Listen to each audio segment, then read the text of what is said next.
Assalamualaikum, selamat pagi dan salam Malaysia Madani. Bersama saya Lydia Yusrina Abdul Ilyas dalam Berita Pagi Sarawak, edisi Rabu 9 Oktober 2024.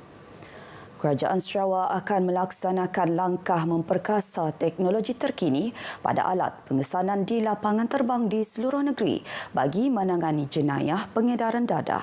Premier Datuk Patinggi Tan Sri Abang Joharitun Openg berkata, usaha ini bertujuan untuk meningkatkan kawalan dan pemeriksaan di setiap pintu masuk.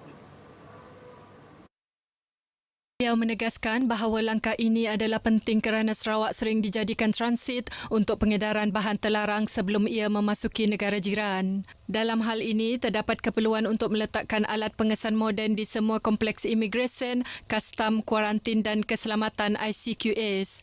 Beliau berkata demikian pada sidang media selepas perasmian Forum Khas Narkotik di Kuching. Mengulas mengenai perkara berkaitan, Datuk Patinggi Tan Sri Abang Johari menyatakan komitmen kerajaan negeri untuk membantu membeli alat pengesanan terkini yang akan dipasang di semua pintu masuk udara dan sempadan. Lembaga Sumber Asli dan Alam Sekitar NREB telah melancarkan manual prosedur kewangan. Timbalan Menteri Tenaga dan Kelestarian Alam Sekitar Sarawak, Datuk Dr. Hazlan Abang Hibni menekankan kepentingan manual ini dan memastikan pematuhan kepada undang-undang, mempertingkatkan ketelusan dan accountability. Menurutnya, ia juga membantu menguruskan risiko salah laku dan kesilapan, mempertingkatkan kecekapan operasi dan memudahkan proses audit. Beliau berkata demikian pada majlis sambutan Hari Integriti Lembaga Sumber Asli dan Alam Sekitar 2024 di Kuching. Sementara itu, Datuk Dr. Hazlan memberitahu penstrukturan semula organisasi NREB telah diluluskan oleh Kabinet Negeri pada Februari 2024. Jelasnya, melalui penstrukturan semula ini, bilangan kaki tangan akan ditingkatkan daripada 218 kepada 315 orang sekaligus membolehkan pengurusan NREB menjadi lebih cekap dan fokus. Ini turut memperkukuhkan fungsi NREB dalam melaksanakan perpindahan autonomi MA63 bagi pengurusan alam sekitar termasuk pengurusan sisa terjadual dan inisiatif hijau negeri. Beliau turut menyeru agar NREB memainkan peranan aktif dalam memerangi rasuah dengan memperkuatkan sistem pelaporan dalaman dan memastikan ketelusan dalam operasi. 6 kumpulan muzik dari Sarawak akan berentap pada malam Sabtu ini bagi merebut kejuaraan untuk Buskers Challenge siri kedua. Timbalan Pengarah Penyiaran Sarawak Nur Jihan Yahya berkata pertandingan ini akan menyaksikan 4 kumpulan dari Kuching, manakala masing-masing satu dari Sri Aman dan Sibu.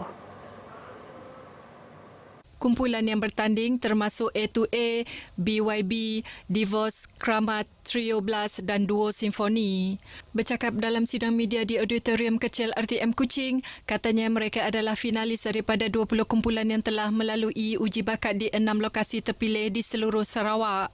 Juara akan menerima hadiah wang tunai RM10,000, RM7,000 kepada naib juara dan RM5,000 bagi tempat ketiga.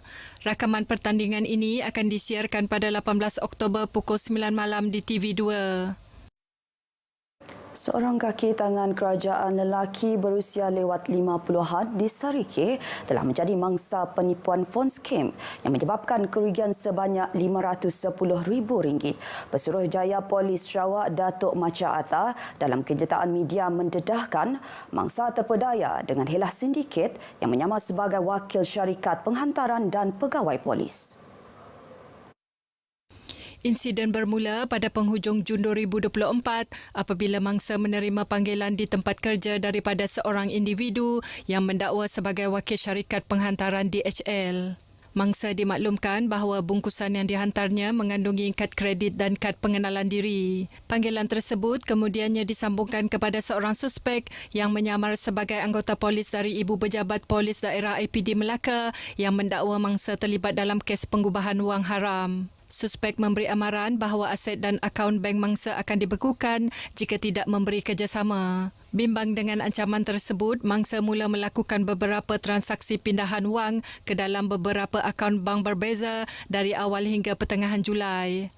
Mangsa hanya menyedari telah ditipu apabila diminta untuk membayar ikat jamin bagi pihak yang kononnya mengendalikan kes tersebut.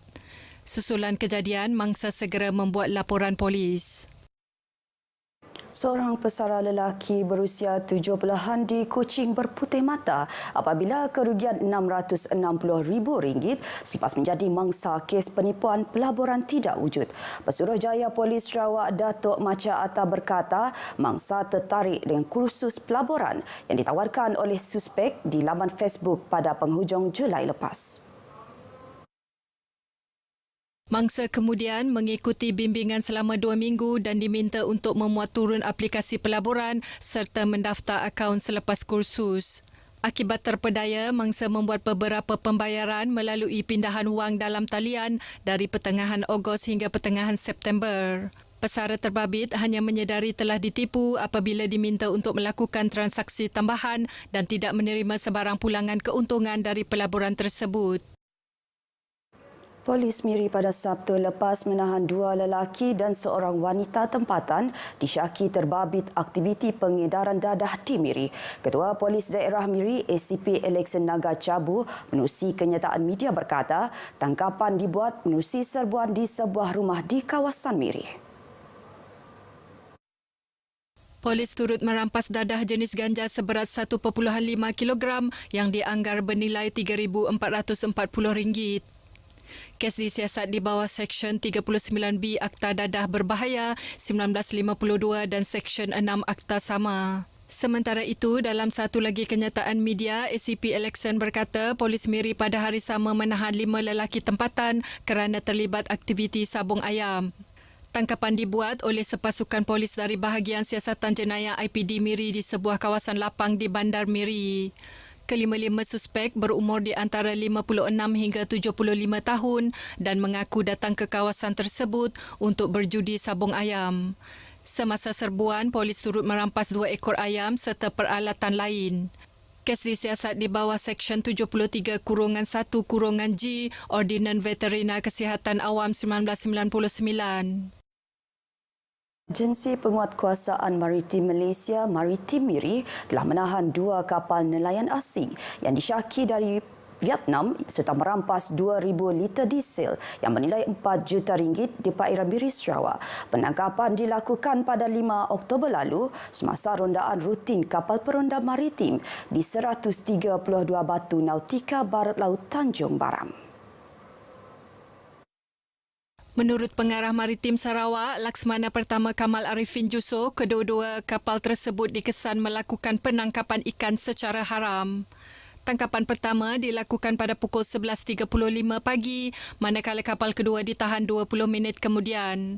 Kedua-dua kapal itu membawa 10 anak kapal termasuk tekong yang kesemuanya tidak memiliki dokumen pengenalan diri yang sah. Hasil pemeriksaan dan geledah mendapati kedua vessel berkenaan merupakan vessel nelayan asing berdasarkan nombor pendaftaran vessel yang meragukan dan bentuk dan ciri-ciri vessel tersebut disyaki berasal dari negara Vietnam. Kapal dan anak-anak kapal dibawa ke Pusat Tahanan Kapal Zon Maritim Miri untuk siasatan lanjut. Kes disiasat di bawah Akta Perikanan 1985 dan Akta Imigresen 1959 Palang 63. Berita Pagi Sarawak berakhir di sini. Dari sungai hingga segara, Palestin pasti merdeka. Ikuti Stadium RTM selepas ini untuk perkembangan sukan tanah air dan antarabangsa.